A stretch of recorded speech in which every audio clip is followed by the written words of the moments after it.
I want to welcome everybody to the November 18th Planning Commission meeting. Can we hear our announcements, please?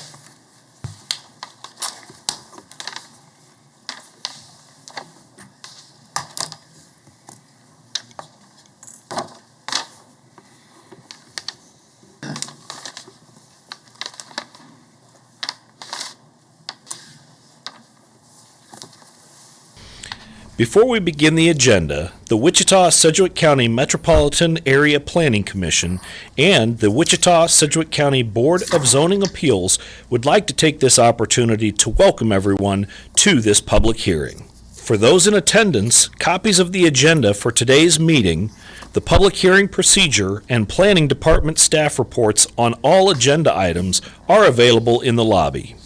The Planning Commission's and the BZA's bylaws limit the applicant on a zoning, subdivision, or variance application and his or her representatives to a total of 10 minutes of speaking time at the start of the hearing on that item, plus up to 2 minutes at the conclusion of that hearing.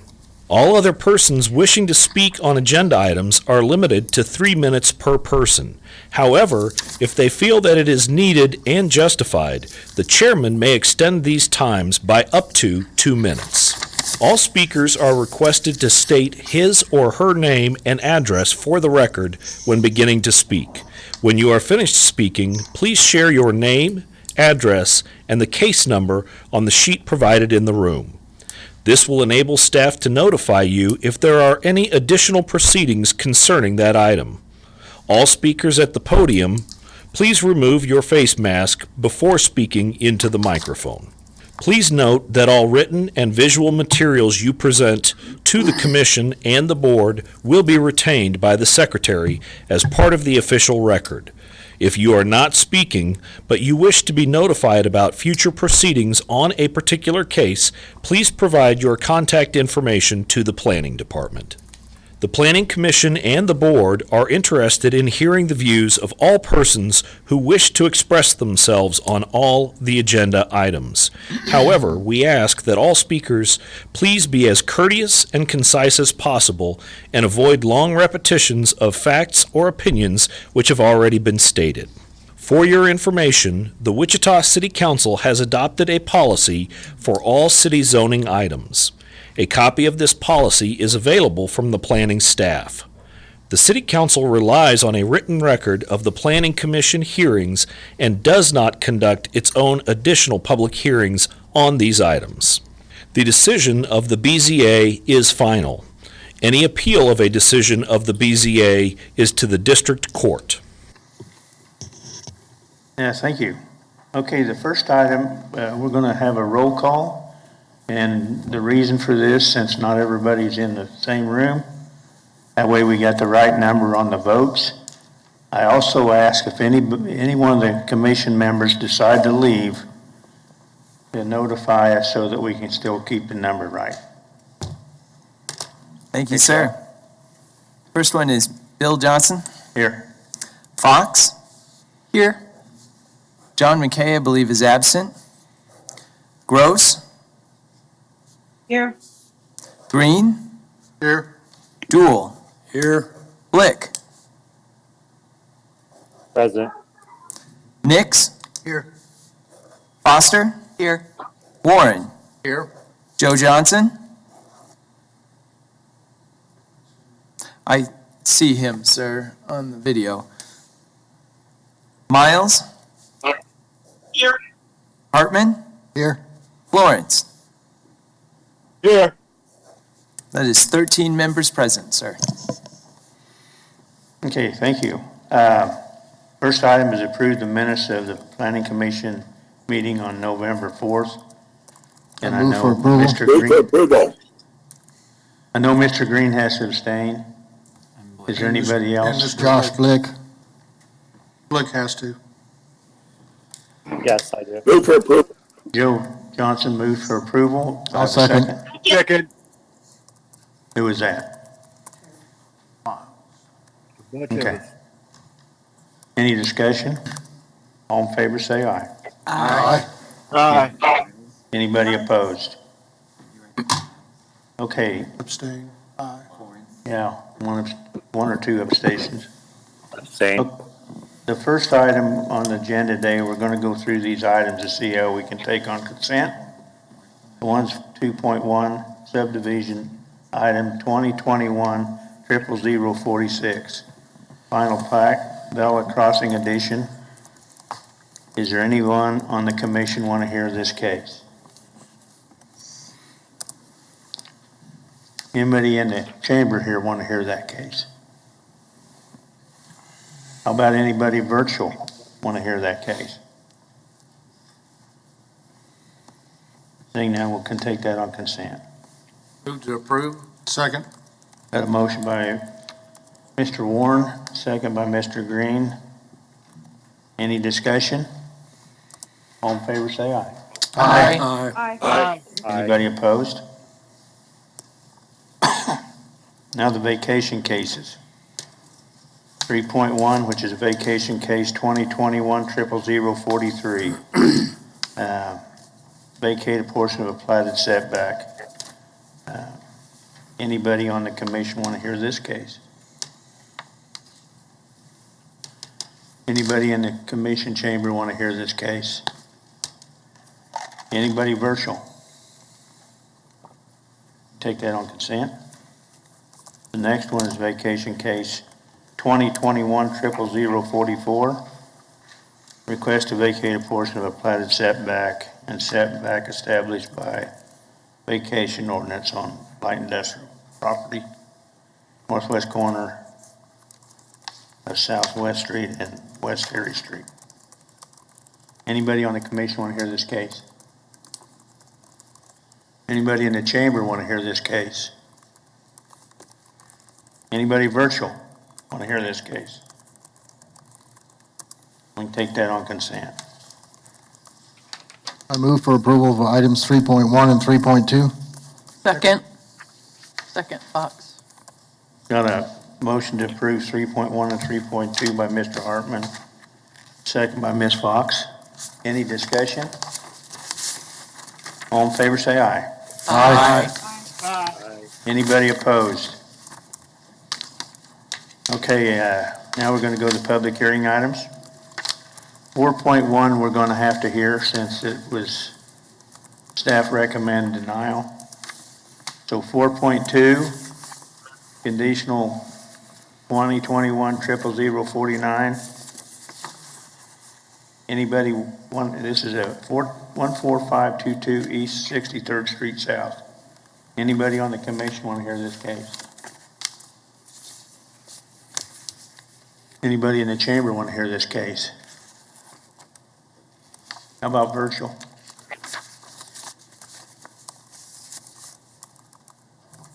Take that on consent. The next one's 2021-00046, 5700 West 23rd Street North. Anybody on the commission want to hear this case? Anybody in the chamber want to hear this case? Anybody virtual?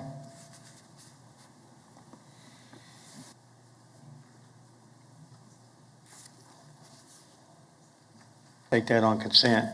I'm going to have to abstain from item 4.3. Mr. Chair, or Scott. Yes, Mr. Chairman, thank you. I've been informed by staff that there is an individual who spoke at the DAB, and that was on case 4.2. I'm sorry, 4.3. There's an individual who spoke at the DAB. It appears that they do not, they're online, the name is Libby, and it appears that they do not have the sound on. Yeah.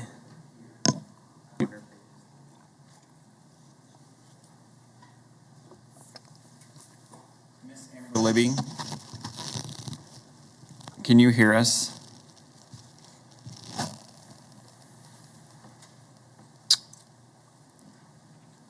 Philip, I don't believe that she's got her audio working. And that was 4.3. Right, this was the handout that is at your desk. This was the individual who put that handout together. So I just find it interesting that she's online but didn't speak up, that they wanted to hear this case when they were present at the DAB last night to have discussion.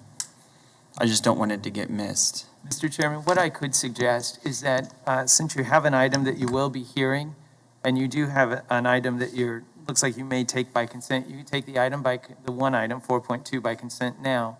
You could hear the item 4.1, and then you could go to the item 4.3 and see if anyone does want to hear that case, if Libby has their microphone working and wishes to hear it. And if not, you'd I set move the for option. approval 4.2. Okay, with that said, then we're going to take 4.2 on consent. Joe did. I heard him. Second, Josh. Joshua Blick, second. I know it's hard to hear. Got a motion to approve. And second, any discussion? All in favor, say aye. Aye. Aye. Anybody Aye. opposed? Okay, that carries. We'll go back to 4.1.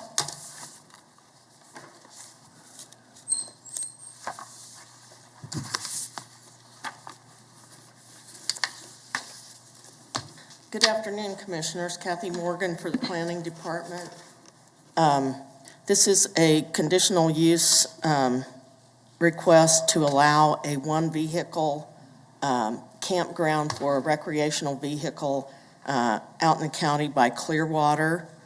The property site, this is zone rural residential. Go to the next slide, please. Currently, this lot is vacant. There is a 40 by 60 foot concrete pad there, but there's no permanent buildings on the site. Next. And this is the future growth area. The proposed conditional use is not in conformance with the community investments plan because there is no primary structure on this site. And we have had conditional uses for single RV campgrounds before that have been denied where there's no primary structure on the site. Next, please. This is the site plan that the applicant submitted. And it's showing the concrete pad. They do have a water well and a septic system there. There was a manufactured home on the site before, and it burned down, and so it's been vacant since then. Next, please. This is looking at the site. So this is the fifth wheel trailer that they are requesting the one vehicle campground, recreational vehicle campground for. Next. This is looking northeast. That's what you see on the left is the driveway of the property to the west. Next. This is looking east on 51st Street. That is a gravel street. The properties are set well back from the street right-of-way. Next. This is you're looking at the house to the east of the subject site. North of the subject site is agricultural land. There's no improvements on that land. Next. This is the house south of the site. This is a subdivision that was developed in 1969. It was developed for mobile homes, and so the lots are about right around an acre, some less, but not more than an acre and a half. Next. This is again looking southwest to the next property east of the one you just saw. Next. This is the property directly west of the subject site. Next. And so staff is recommending denial of this request, as I said before, because of the fact that it does not have a permanent structure on it.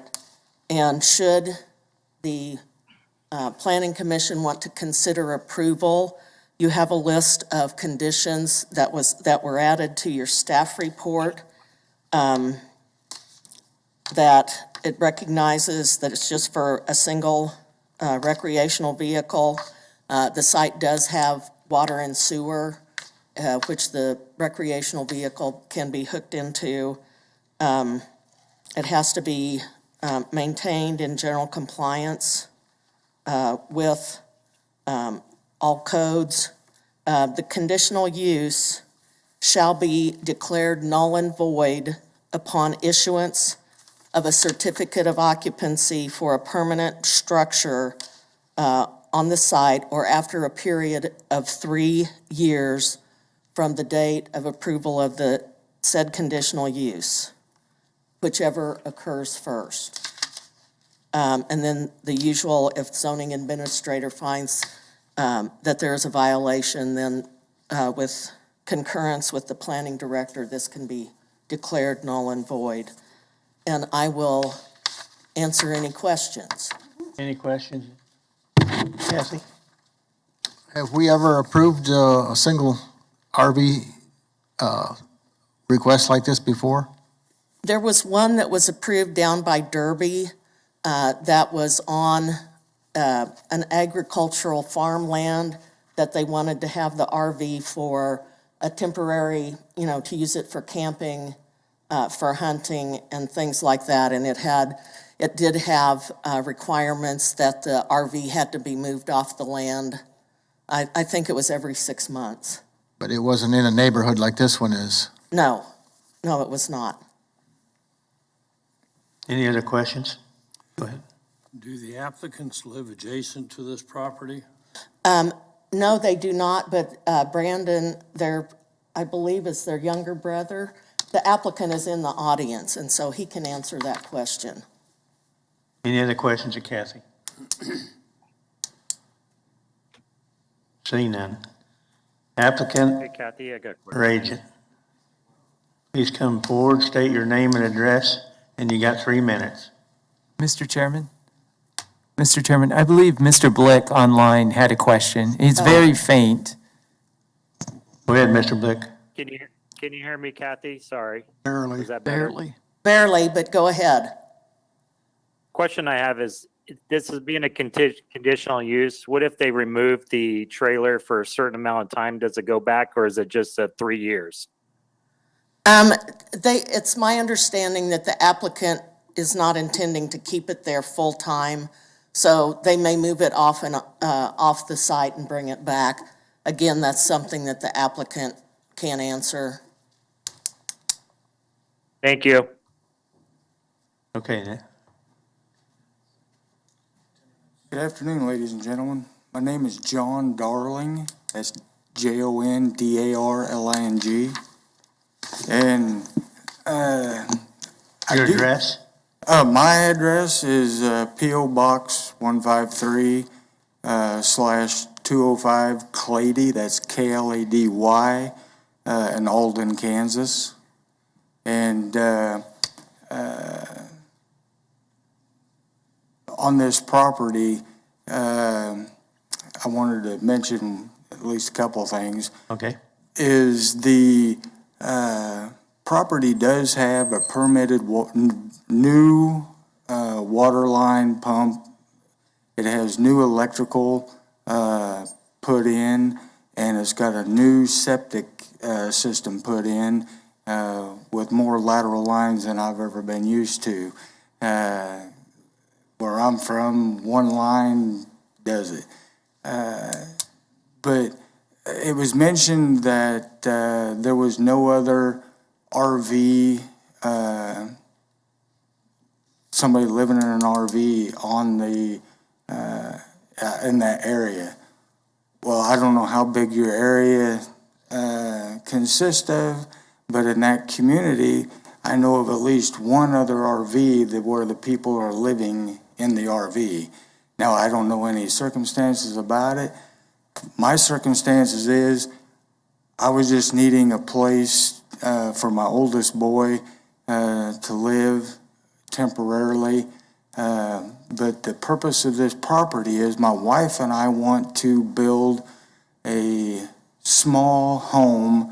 I don't know if we would call it a tiny home or not, because all my kids live in or around this area, and my wife and I live so far away, we want to build a place on it to where we can come and stay for the weekend. We don't have to intrude on them. And it's taking us longer. I'm an old country boy. I'm not used to permits and all these procedures. And we're finding out some of them kind of the hard way.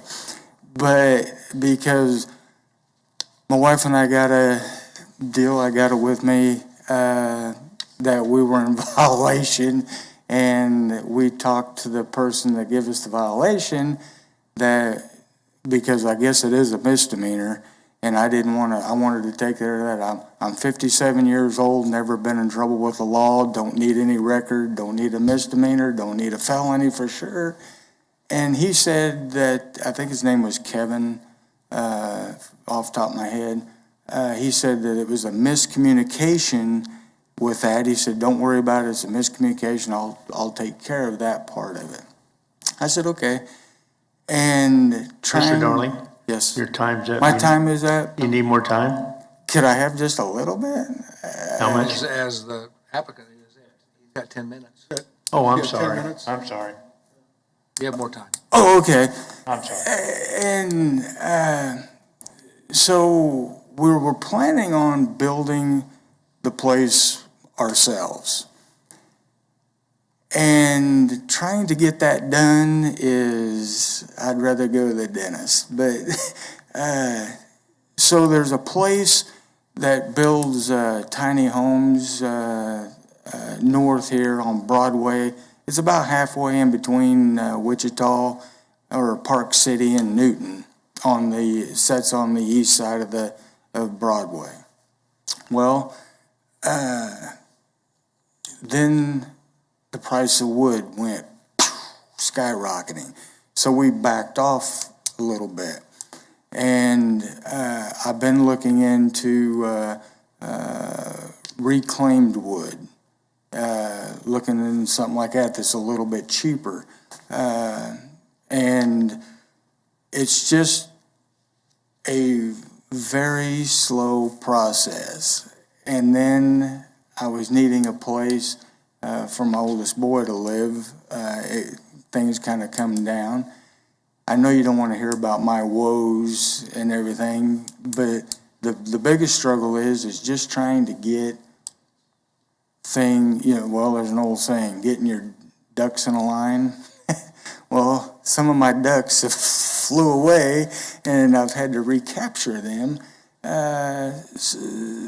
So I'm asking, I know it's just going to be temporary because I would have started construction already, but with the COVID situation and trying to get the right permits, getting the time and getting in, because I'm used to just walking in, taking my turn and whatnot. Well, then you got to do everything by phone.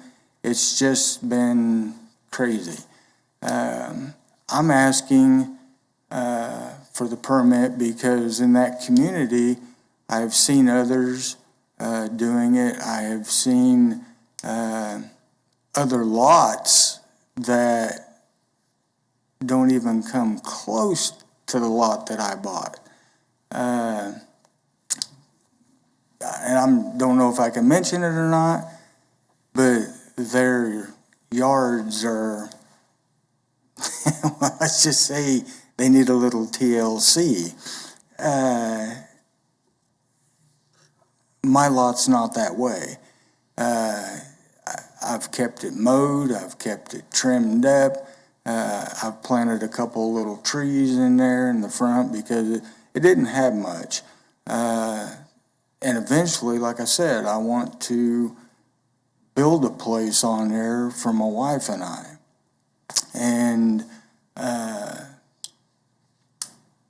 that's kind of the main focus. I just can't snap my fingers and have a place built. I will say that I am fully aware, everything has a permit except for the concrete slab. And I'm working on getting it permitted, and if I have to, I'll tear the whole thing out, haul it off, and redo the foundation or the slab to meet the standard permit requirements to put a house on it. Like I said, I've kind of finding things out, getting the cart ahead of the horse a couple of times, but I'm finding out what I need to do kind of as I go along here. But I need a little time, and as by having a permit issued for, they call it an RV park. I wouldn't call it an RV park. It's just a place to stay while we're getting everything else in line. And I don't know, I think you had a question that you asked Kathy that she said I could answer for you. Mr. Darling, the staff reports, they show 5 items. If the commission decides to approve this, are you in agreement with them 5 items? I don't have that with me, them 5 items. What?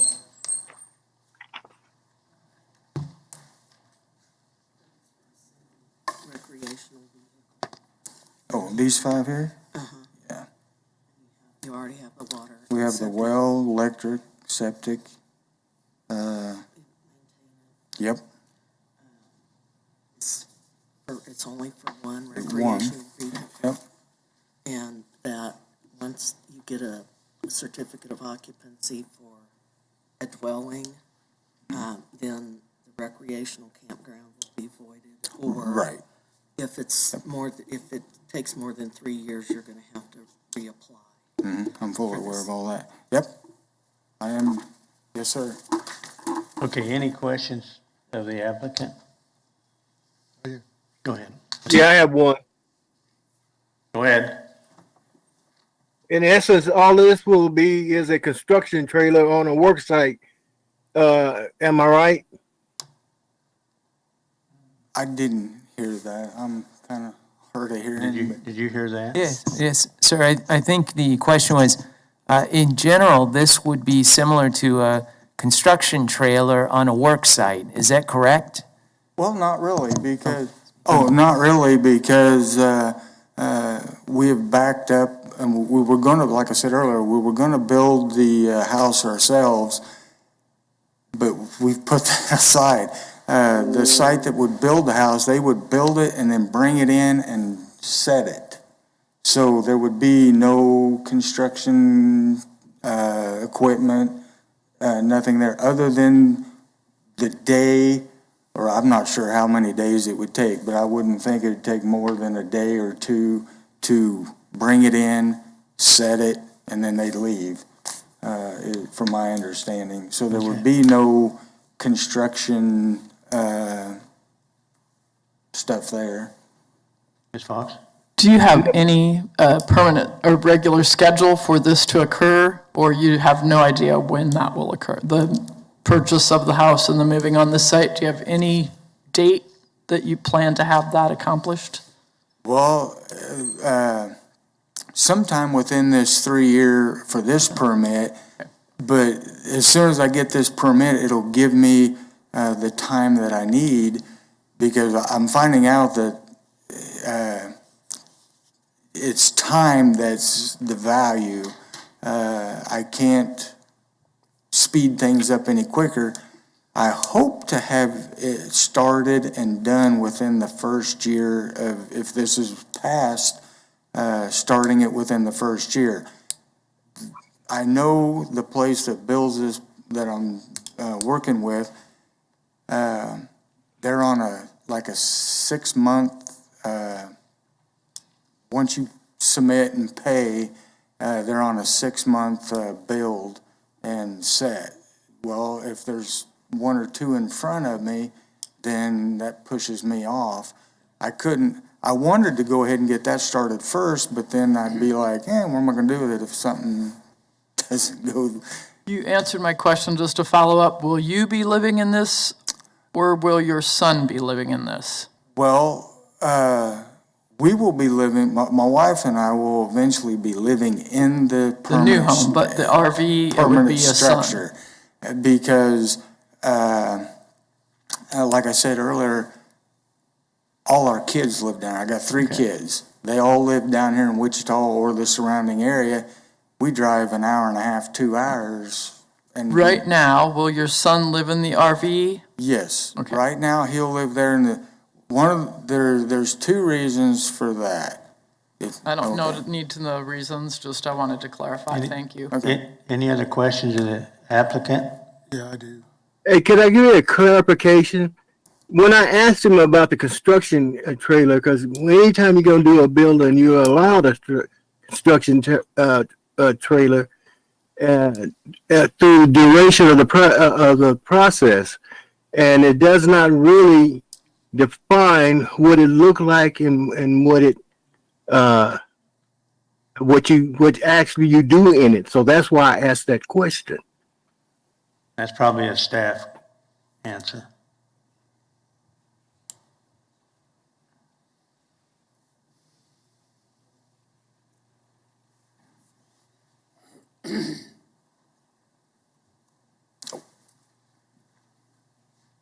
Good afternoon, J.R. Cox, Metropolitan Planning. Mr. Florence, I think to answer the question, you're correct. There are construction uses permitted, construction trailers, offices, and such. But this is an RV, and that's not what this is. It's a different matter, and it's also in the county. So JR, if I can provide a clarification on that, or just make sure I understand it correctly. The difference between a construction trailer and what's being proposed at this site is that this one would be for a residence, whereas a construction trailer is generally for an office. Is that right? That's correct, and it's during a construction project only. Thank you.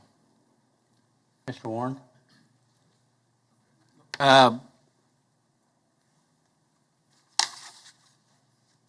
Mr. Darling, obviously in this area, they manufacturer properties are okay because we've already seen pictures of others in the area. What I don't know, and I don't know if you know or if staff knows, if there are any restrictive covenants in the area that, in terms of limited the amount of square footage, there's. Just for other than what There's no limited square footage on the size of the footprint of the structure on the lot. For the lots, okay, that was my question. Yeah, Mr. Darling, you were saying, looking at the aerial, the most recent aerial, there is a 40 by 60 foot slab, which you mentioned. Yes. And when you bought the lot, that slab was already there, I assume? Yes. Okay. My concern about allowing you to have a conditional use on this, I didn't see anywhere in the staff report. Now, you have indicated something differently, but in the staff report, it indicated that there was no intent of putting a permanent structure. It was just going to be a place for you, for somebody to live, your son. And then during your testimony, you mentioned something about maybe a tiny home. Yeah. Or a manufactured home of some sort. Is your intent to have, if that slab is approved and you have it permitted, is your intent to have something that size that would fit that 40 by 60 foot slab? Are you looking at something smaller than that? And would it be a permanent structure as opposed to, say, some of these tiny homes I've seen are kind of just glorified not motorhomes, but mobile homes, trailers that you can drag from place to place? No, this would be a permanent structure. And the slab, it wouldn't be the size of a 40 by 60. It wouldn't take up that whole 40 by 60 slab. What we looked at was 20 20 by 40, and only taking up a small section of that slab.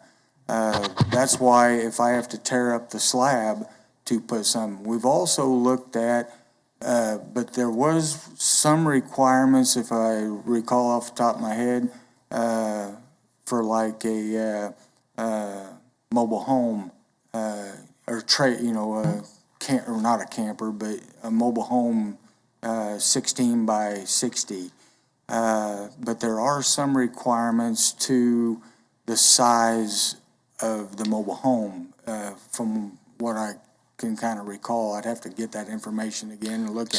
So it would be a permanent structure that you're looking at? It's going to be a permanent structure. Yeah, the other thing that I see is, I know that typically it takes maybe 6 months 6 to 8 months for an average build for just a regular home, from start to finish, depending upon the size and, what's all involved with the house itself.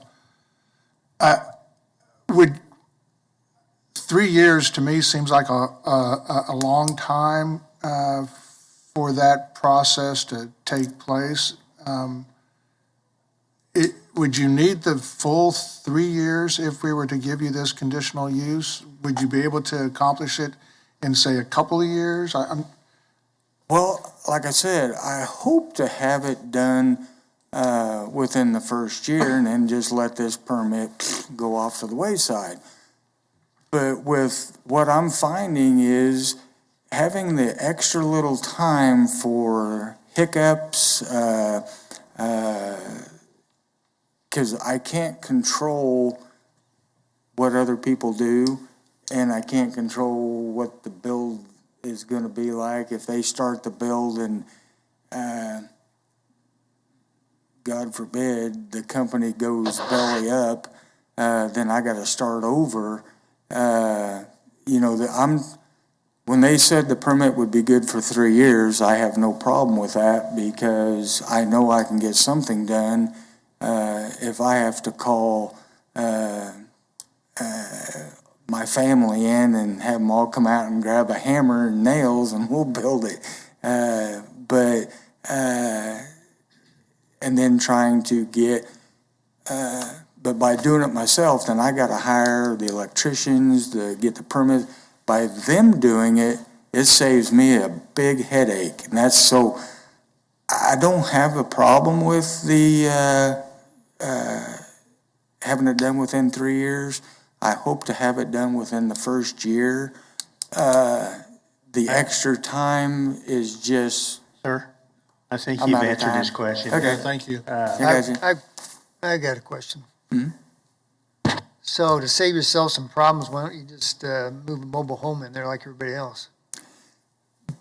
Because I personally have lived in a mobile home. I got no problem with that. My wife and I wanted something more home-like. Because, like I said, I'm 57 years old. I'm still a young buck, but we want something other than a mobile home. Something that looks, that's just our preference. Ms. Foster? Your plans to put the tiny home on are actually a separate issue from the recreational vehicle that's being lived in or going to be lived in by your son. How long do you think your son would be in this recreational vehicle on this site?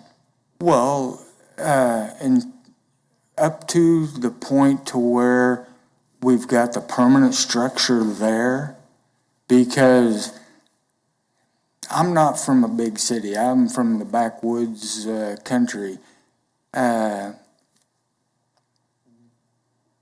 We wanted him there for security. Okay. And because if we were going to build it ourselves, I didn't want to bring a truckload of lumber in and then 2 days later have that truckload of lumber be gone. I wanted somebody there. So in other words, it'll be gone once you're in a permanent residence? RV? Yes. Okay. Any other questions? Any other questions Thank you, sir. Thank you. Is there anyone else here would like to speak on this item in the chamber? Is there anybody virtual? Anybody virtual?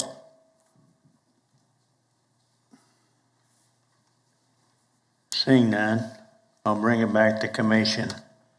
I'm going to make a couple comments, and I don't know. I lived just north of this area for probably 28, 30 years. At one time, it was probably a pretty good double-wide mobile home subdivision. You drive down there now, there's a lot of rundown stuff. And there's still some nice stuff. And I guess personally, I'd like to see somebody build something new in that area. But Chairman, I see we had 7 people that either called or emailed that were opposed to this. I'm just curious as to what they said. We haven't seen any of the emails or heard about any of the phone calls, but what's the major and Mr. Hicks, objection? we thought there would be some virtual to talk about it. What's that? We thought there would be some calling in on that. But Yeah, but they talked to Kathy. She's gotten emails, right? Well, I've had a conversation with about 4 people out there, and then they sent in the attached opposition statement, and basically they don't want the area to turn into an RV park, was what it was. They didn't want an RV campground in their neighborhood. Commissioner Nix, I noticed also that, Commissioner Nix, I noticed also that 3 or 4 of those people that were opposed to it, they also signed a document for it, it looked like. Hey, Kathy, can you go through I'm looking at the packet and I just see this page. I'm not sure.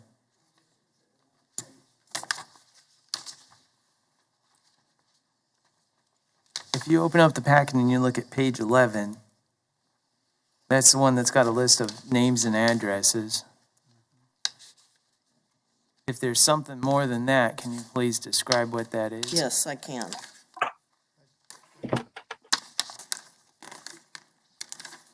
Okay, so it did not get attached. I received a 3-page document from the neighbors that had their signatures and their street address that were opposed to allowing the RV campground for the single RV siting. Kathy, did they know that it might be just for 3 years? Yes, they did.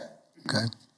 That it was temporary and that the applicant was going to place Cassie, did they understand the deal of a conditional use versus just an outright? It was explained to them now whether they. In fact, if there wasn't going to be a future home there, I wouldn't be in favor of this all. But yeah. That kind of changed my opinion. I would say between 35 and 40. Yeah. They had a page that had 15 spaces on it, and they were mostly, one page was full, the other 3 pages were not all the way full, so I feel comfortable with saying 35. They were all people that were against it, right?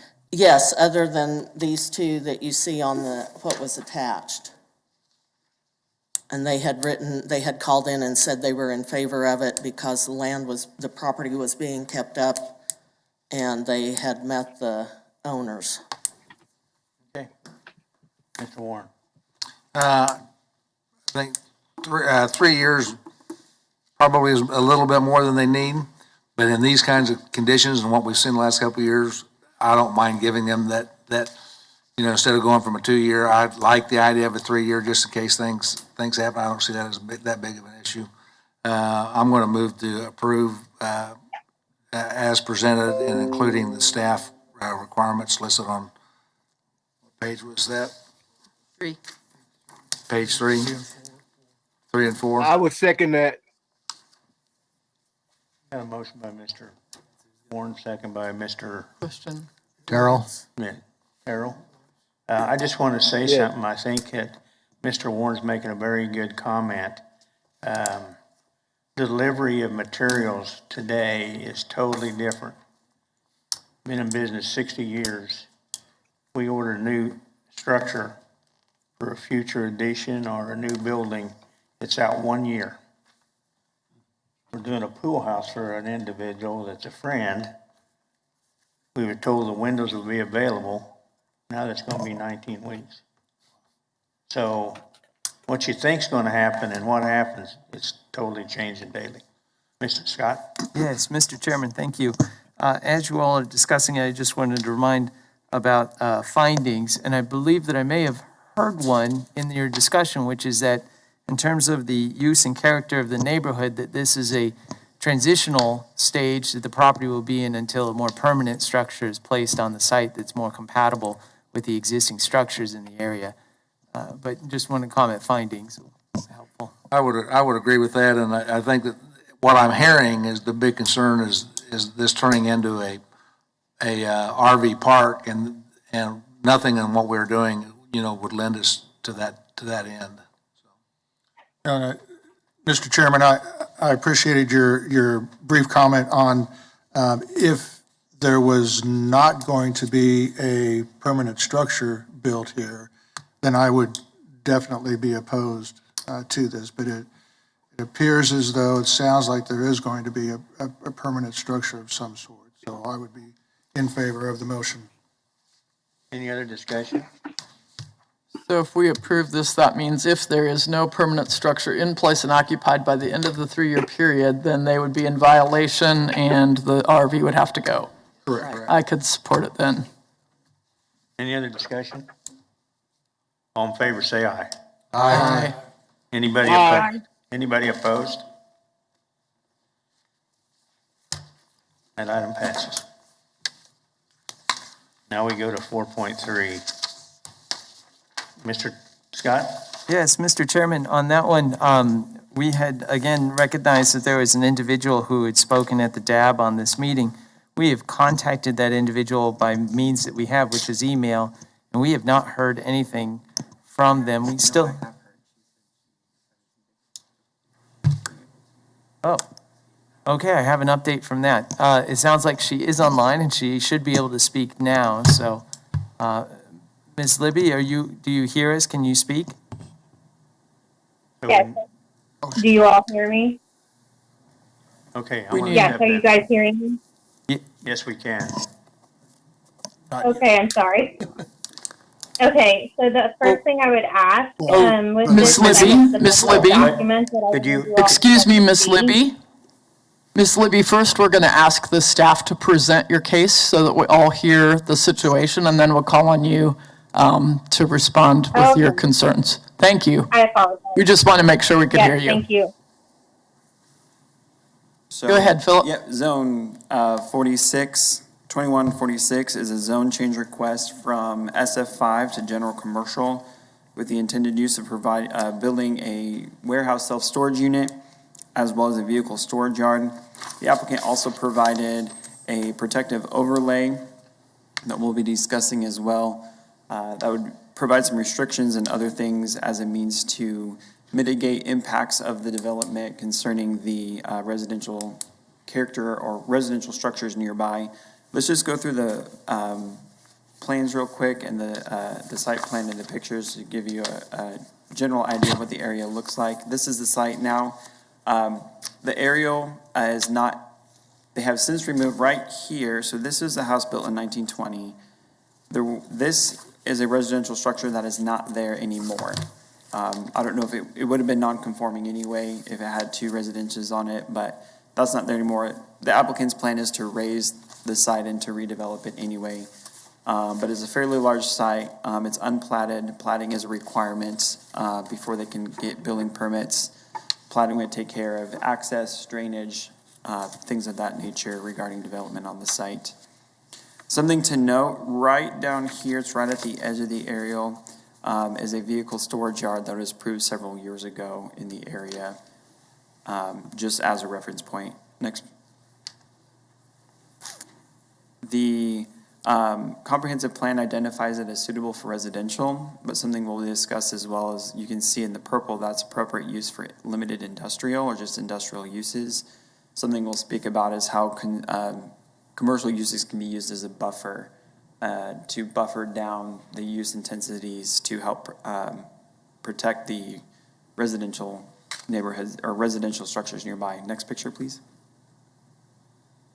This is a conceptual site plan. There will have to be some additional work done on it, but you'd see that they're proposing a larger driveway here and a possible driveway off of Hoover. There is concern about whether or not that drive can actually exist on Hoover. That will be addressed during platting as well.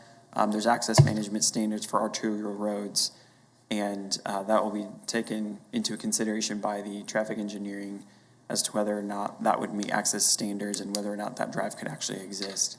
The other thing that this site plan does not account for is off-street parking requirements. It's based off of the square footage of floor area for storage. And so they have it pretty packed tightly in there, and there's actually no space accounting for the off-street parking requirement. The staff report has a matrix of what that could look like if they were to do a full build-out. So likely this concept will have to change based on needing to accommodate off-street parking. Next. These are pictures from around the area. This is looking north at the site. That's the house that was built in 1920. Next picture. This is looking to the northwest at the rest of the site. There's other additional accessory structures on there, relatively in disrepair. You can see that 23rd Street is gravel. Next picture.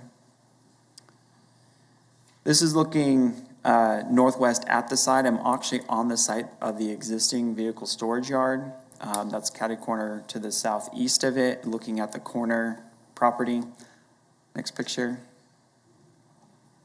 This is looking to the northeast across Hoover at houses that would face directly at the Hoover frontage of this site.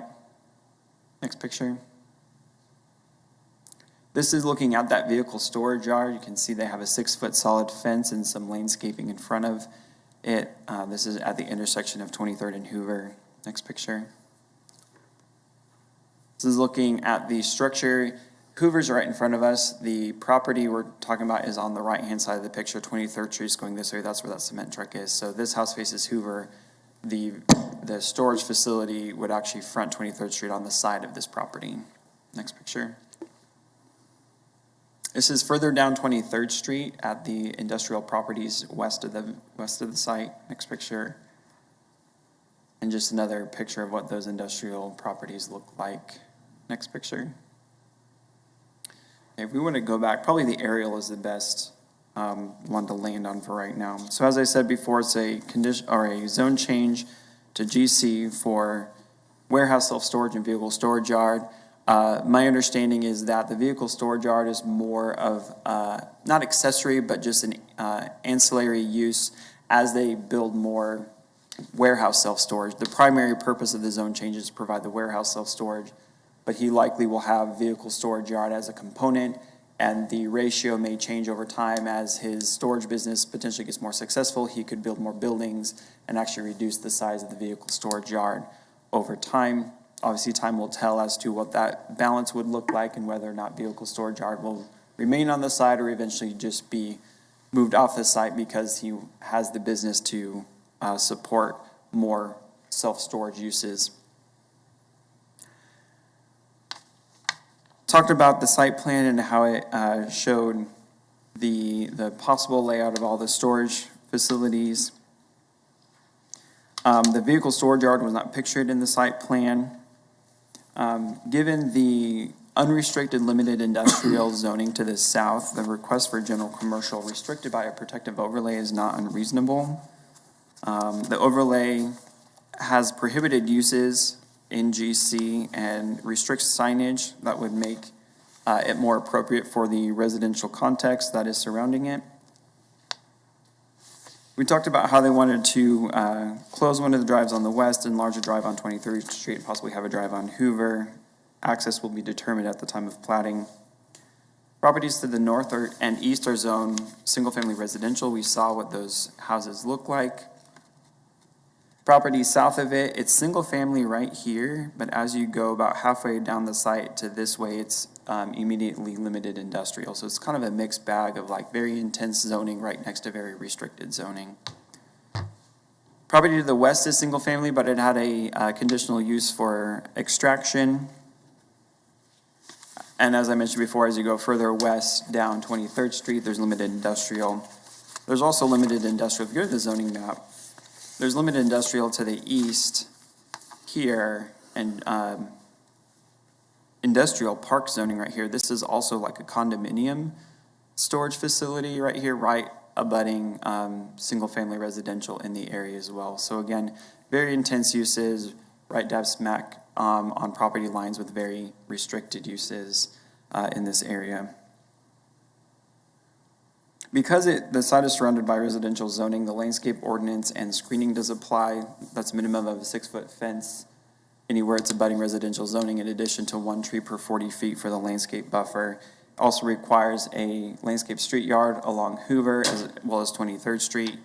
Technically, the landscape street yard would only be where it is across the street from residential zoning. The applicant is proposing a 10-foot landscape strip along the entire frontage of 23rd Street. So it's actually above and beyond the landscaping that would normally be required. They are required to have the landscape street yard along Hoover as well. They've indicated that they'll likely have a fence along the Hoover frontage as well for a security purpose. So you'd have screening as well as landscaping along the Hoover frontage. We talked about off-street parking. I'm not going to go into the weeds because there's not a defined amount of storage space that they're going to be able to have. The site plan will have to be manipulated in order to accommodate that parking, and so it all depends on what your final square footage of storage will be. It will depend on how many spaces they have to provide. It's just that they will have to accommodate the off-street parking requirement. Compatibility setbacks are in play. That would be a 25-foot setback along any property that has abutting SF5 zoning.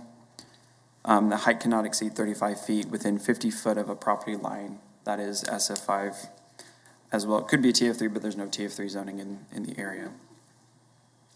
Mentioned before that platting is required in order to get a building permit. 23rd Street is gravel. Hoover is a paved 2-lane arterial road.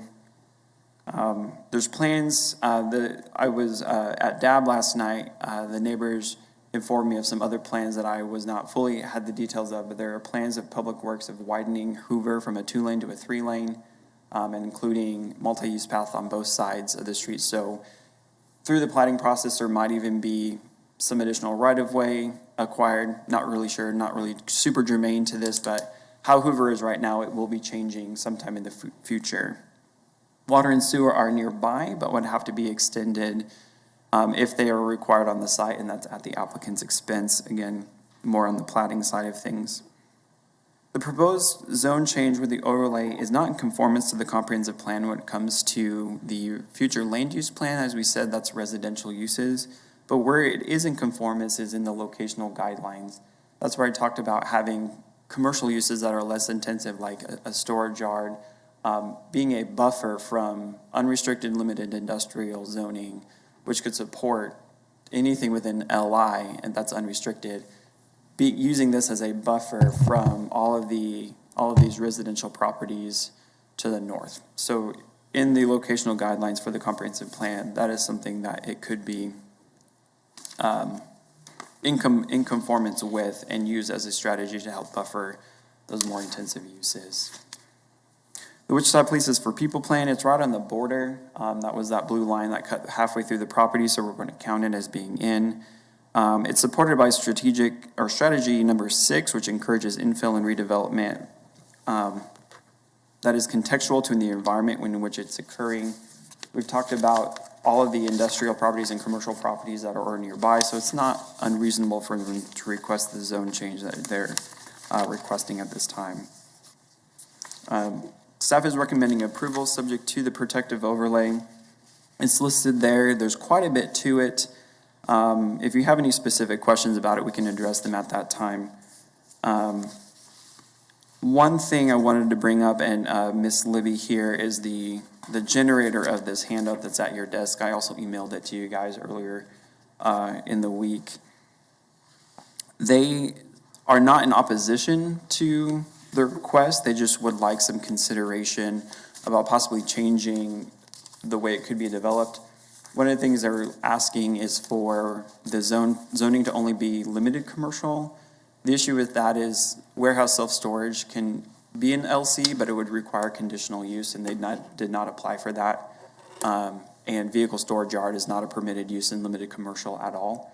So a way that could be done is the protective overlay language could be amended to restrict the uses to LC in addition to all the prohibited uses that are under item number 11, but then only allow the warehouse self-storage and the vehicle storage yard as permitted in GC, effectively doing the same, that if you don't have a warehouse self-storage or a vehicle storage yard, you're only allowed uses in limited commercial except those prohibited in the list. Does that make sense? So effectively accomplishing the same thing. It's just allowing the applicant to do what they wish, and because those uses are permitted in GC, but then if those are not the uses that actually happen on the site, it can only be uses done in LC, which is what the neighbors are requesting. So it's kind of the compromise in the middle. They're also asking that the entrances only be allowed on 23rd Street. We have had protective overlays in the past restrict access. We did one for a commercial property down on South Hillside where it traversed from Hillside back to a neighborhood street in the back, so they technically had access off of that neighborhood street in the back, and we did restrict their access off of that neighborhood street with a protective overlay. Again, it would also be done, looked at the time of platting, so it's just something for you to consider. They're also requesting that the vehicle storage yard be located on the farthest west portion of the property, furthest away from the residential uses and closest to the industrial uses.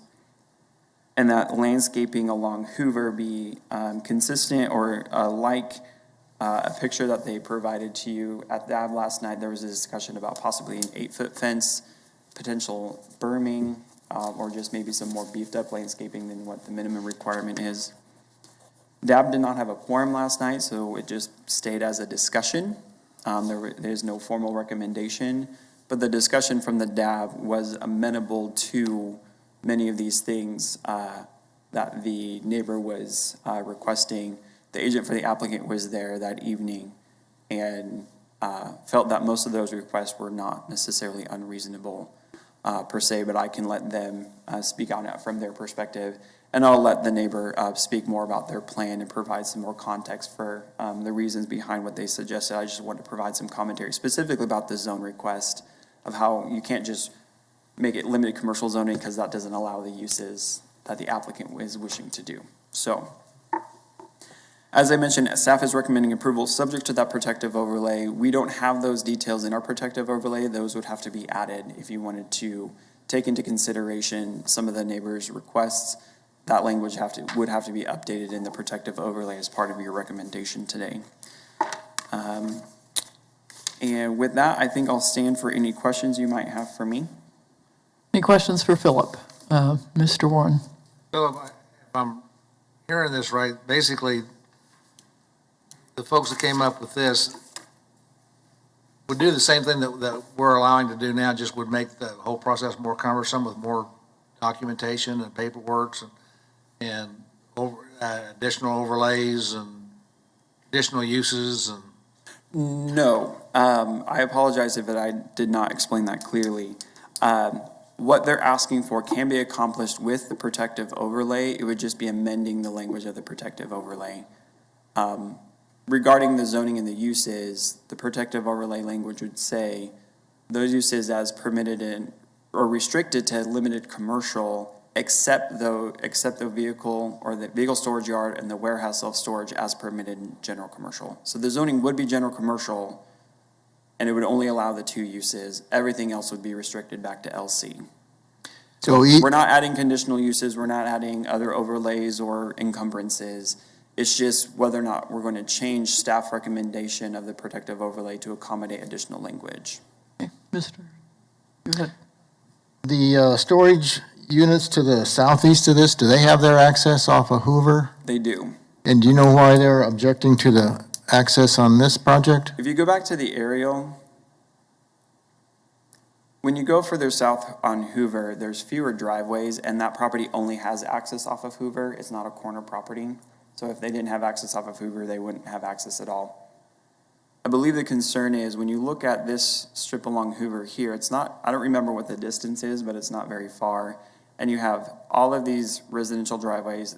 23rd Street is offset. This is actually the continuance of 23rd Street, in addition to these residential driveways as well. So having additional access could actually potentially be dangerous. I also think they were just wanting to limit the commercial traffic onto 23rd Street as a means to help mitigate the possible negative impact to their properties being across the street versus having the commercial traffic being on Hoover, since they do have a much wider frontage along 23rd Street, and you could just route all the customer traffic onto 23rd and not in and out on Hoover.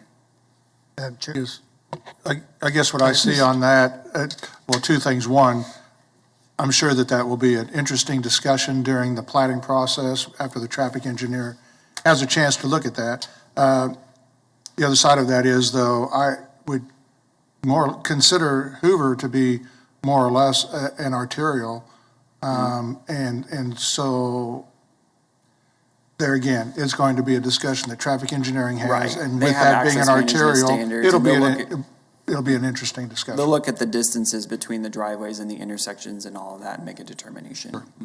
Mr. Nix? I have the same concerns, or the same observations that Mr. Green had.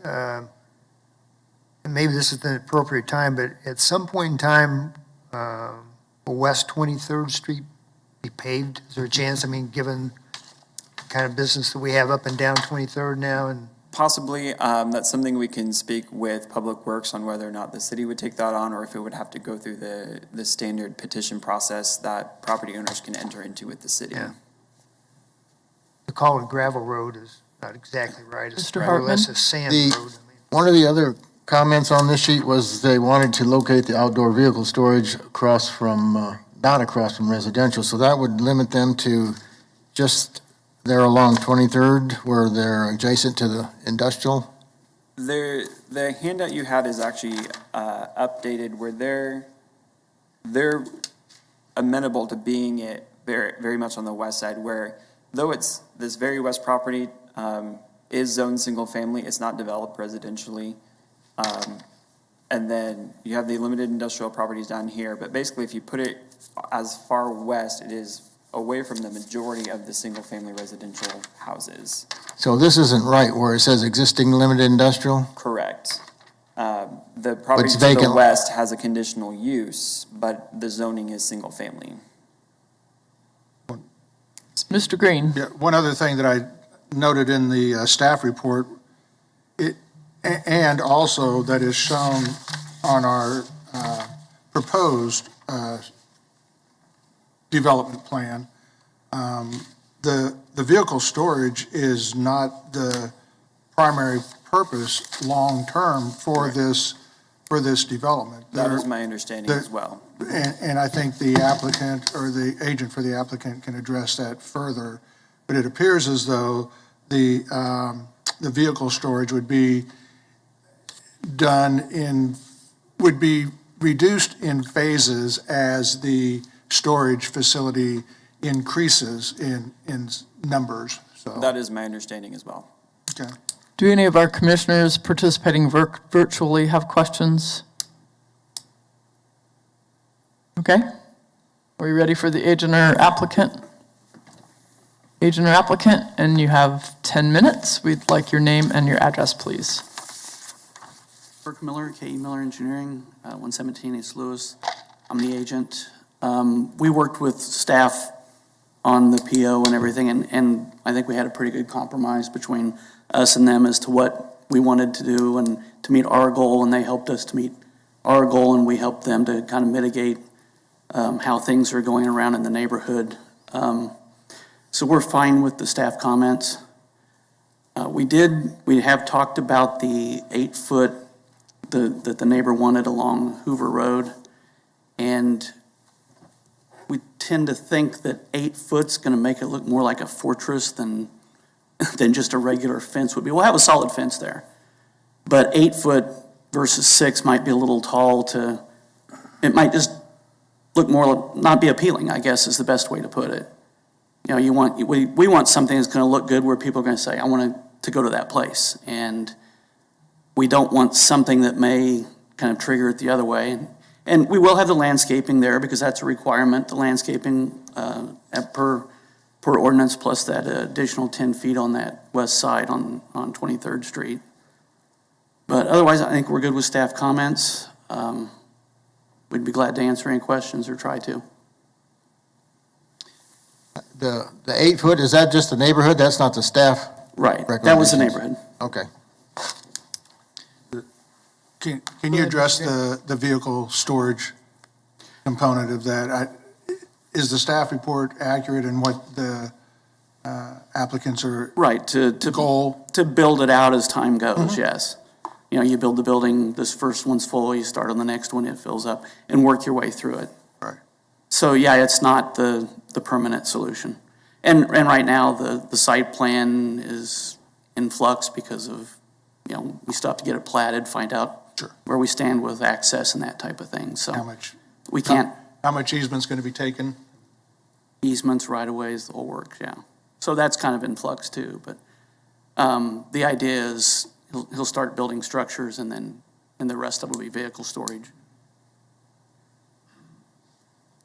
So it's a workable thing for you to have vehicle storage on the far west while you're building on the east, or how do you see that staged? At this point, it's hard to say where he's going to start. He may start on the east side with buildings. That somewhat makes sense, but again, it depends on access and that type of thing.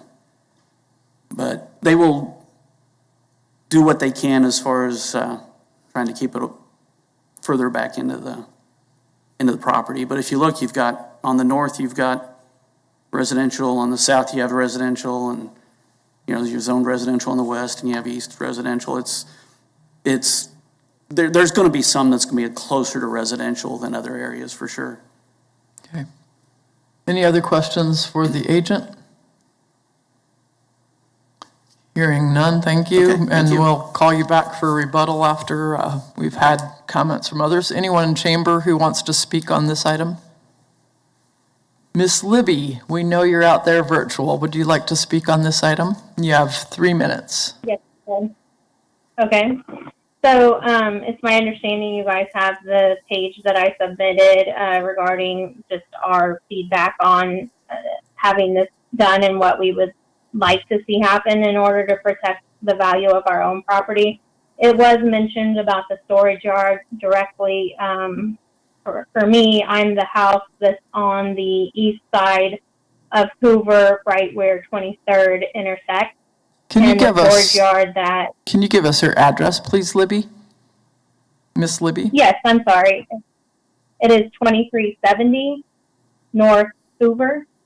Thank you. And I'm speaking on behalf of the residents located at 2365, 2370, 2372, and 2402. Nope, Hoover. So basically, the property directly at the southwest corner, then the 3 properties directly across there on Hoover on the east side.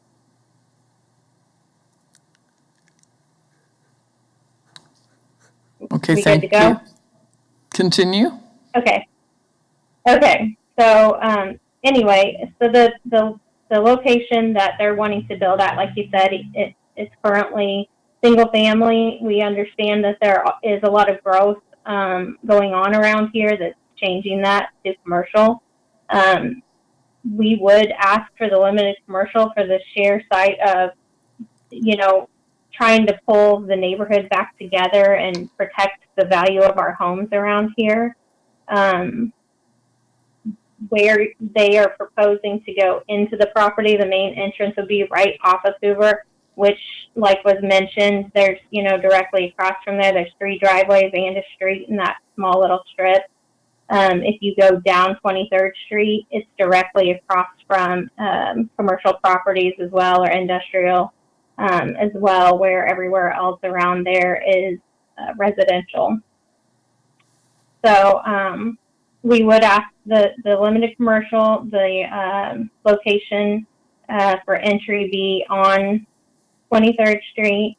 And then again, as he mentioned, the storage yard, we would ask that that be closer back to where there is no residential. I guess I had labeled it wrong on the existing limited industrial. That must be part of that property. I don't know. There's a small strip there, but just on that side that you can see where it's all trees on the west side, that must be a small strip because thereafter is industrial land. Then lastly, I would just ask, he mentioned the storage yard that we currently have to the south of us. And last night it was discussed at the meeting, all the particulars on, he has a 6-foot fence, for example. One of the members of the DAB meeting mentioned how he drove by there and it doesn't look like that's doing anything to protect the neighbors, and that is exactly right. Everything that has been done over there, it's not been followed through on what he was supposed to do as far as landscaping goes along our property line. He was supposed to have a 15-foot buffer between our property line and himself. That's not happening. There's many things, and when you try to call to get somebody to follow up on the back end of things, that is like an act of Congress. So I'm trying to be on that front end to try to get ahead of it and have it documented so that things are followed through with. Okay, Ms. Libby, your time is now up. Does anyone on the commission have questions for Ms. Libby? Mr. Green? So your concerns are with, not only with this property, but property that's on the east side of 23rd? Is that what you were just describing to us? So that property is an issue, but I was told whenever I talked to Philip about this that property wasn't going to be brought up at all. He mentioned the property, so I wanted to show that our concerns with that over there, if that's going to be figured into this as well, because this is directly. Yeah, I was trying to figure out how that pertained to this, so thank you for that explanation. Any other questions you're from welcome. commission? Anybody, any commissioners online with a question for the speaker? Hearing none. Mr. Kirk, do you want to respond? I'm sorry, anyone in the audience who would like to speak on this case? Anyone else virtually who would like to speak on this case? Now, Mr. Kirk, would you like to respond? You have 2 minutes. After that, I don't know if you have any questions. I'll be glad to try to answer them. But, she mentioned the property to the south. I looked at that.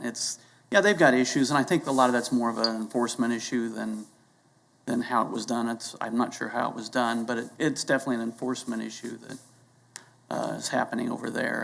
And we will meet the requirements for the landscaping and the screening and everything else on this property, regardless of what happened across the street to the south of them. I mean, I feel bad for them as to what they have on the south, but we're planning on having something a lot nicer than that on our side. Question, Mr. Hart? So your plan is to provide a 10-foot landscape buffer all along Hoover and then all along 23rd Street? Or Along 23rd. Along Hoover, we still have to have our landscaping. you don't have landscaping on Hoover, or you do? No, we'll have landscaping on Hoover, yes. That's a requirement by code. Right, and So then it's gonna be, on 23rd, along where it's adjacent to the residential? Yes, right. And All the then- landscaping code will meet, yes. And then your requirement will be a 6-foot solid screening fence around the entire property, basically, except for where it's adjacent to the Right. industrial? Right, they want it for security purposes, yes. Okay. Any other questions for the agent? Hearing none. What is the wish of the commission? I'd like to make a comment, please. The entrances and exits issue that was brought up by the neighbors, to me, that seems something we ought to discuss more fully later during the platting process. the outdoor vehicle storage yard is going to be temporary wherever it is, and putting it on the west side just puts it still adjacent to a place that's zoned SF, but doesn't happen to have houses on it at the moment, but depending on how the timing works out, could have. The landscape plan, I think, is going to be what it is. So it basically comes down, as far as I can tell, to the zoning district change that the neighbors are requesting. And I'm not sure, if I understood Philip correctly, it's not really going to make any difference, is it? I mean, it's just a matter of the zone will officially change, but the actual function of what happens on this property is going to be the same, correct? That is correct. Something, it's a visual, and Ms. Libby was able to see this last night at DAB because we were in person, but for your sake, on your number 11 in the protective overlay, in preparation for this, in relation to the comments, any of my stuff highlighted in yellow on my staff report are uses in LC that would be prohibited. The ones in pink are only the ones in GC that are prohibited. So if you change the language of the PO to restrict it to limited commercial, you're still taking out all of these as permitted uses in LC, and you're still allowing the warehouse self-storage and the vehicle storage yard. So you would have GC zoning, effectively only LC zoning that permits the two other uses. This fairly large list of prohibited uses still, so it's effectively doing the same thing, it's just how you want to write it. Yeah, so this would be a precaution for a future in which this whole storage thing was gone of old age or whatever, and somebody else might come in and want to do something else The one on this thing property. is the difference is right now, not all of the uses in GC are like the difference between LC and GC uses, not all of those are prohibited. There could be other GC uses. I don't have them off the top of my head. That could go into this site if a vehicle storage yard or a warehouse self-storage is not constructed or if it's redeveloped in the future. So what the neighborhood is requesting of restricting the uses to LC would take care of that. Those other uses in limbo that are not prohibited in GC right now, those would be effectively prohibited the way the neighbors are requesting it. Okay, so from the perspective of a professional planner, do you see any problems with revising the language No. to? Okay. And the way the discussion went at DAB last night, it was asked to Kirk, the agent, would that cause any hardship for the applicant that you know of? And there really wasn't, because what they want to do is a warehouse self-storage and a vehicle storage yard. So, prohibiting other uses in GC and writing the language to say it's restricted to LC didn't really have any issue with them either. I'm ready to make a motion unless anybody has something else to bring up. Any other comments? Let's proceed with your motion. Okay, I would like to move to approve, subject to protective overlay 380 and staff comments, with the exception that the zoning district change be limited commercial instead of general commercial. Well, the way it has to be is that the PO language, it would still be general commercial, the PO language would just limit the uses to LC except for the two uses. Okay, my apologies. We'll start It's confusing, you're fine, We'll start again. I got your intention. Okay. I just want to make sure it's Scott's stated over there correctly. scribbling. He knows what I meant, right? The uses would be limited to LC uses in Except the for protective overlay. warehouse, self-storage, and vehicle storage. That's my motion. Got it. I'm on the same page. Are we clear on the motion? Approving the zoning change to And the general applicant's commercial. clear. I'm clear. So I'll sum it up as best I can. Okay, So thank you. the motion is to approve, subject to staff comments, with the addition of item number 11 would be rephrased to say, our uses restricted to those in limited commercial, except warehouse self-storage and vehicle storage yard as permitted in general commercial, in addition to all of these prohibited uses. Does that make sense? So the zoning would still be general commercial. You're just restricting all of the uses back to limited commercial, except the two that the applicant is asking for. So it's still going to be GC. But They won't be able to do anything except the two things that they would otherwise be able to do in LC. Does that make sense? Do we have a second for this motion? Such as it is. I'll second. Okay, motion by Ms. Foster, second by Mr. Hartman. Discussion from the commission? Yeah, will there be any limitations with regards to the structures that are built on the property, the buildings themselves? Are there going to be requirements that GC would allow that LC would not allow? The staff report talks about the compatibility setbacks and height restrictions, so they're restricted to 35 feet. There's compatibility setbacks as well, so that effectively takes care of any of mitigates those.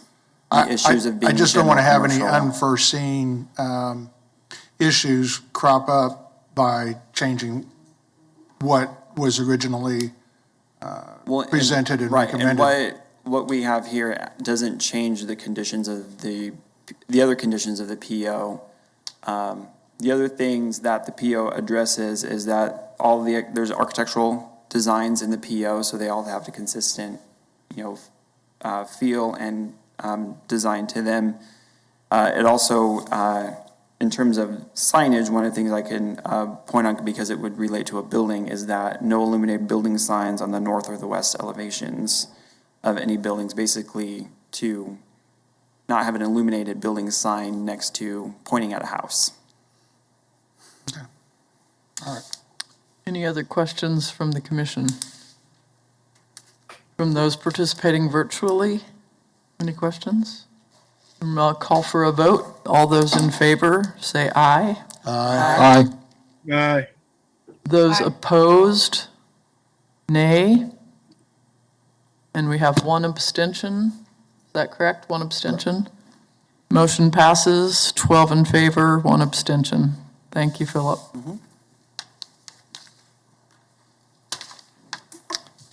And we'll call the real chairman back.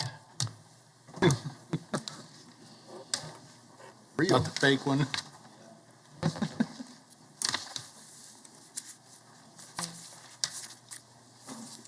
there any non-public hearing items? Do we not have to at least announce that the BZA is canceled? No BZA, that is correct, for lack of items. Do we need to announce that, or doesn't it matter? I think bringing it up and vocalizing it just as we have will be good, so thank you. Other non-public hearing items? Other matters? If not, we're adjourned.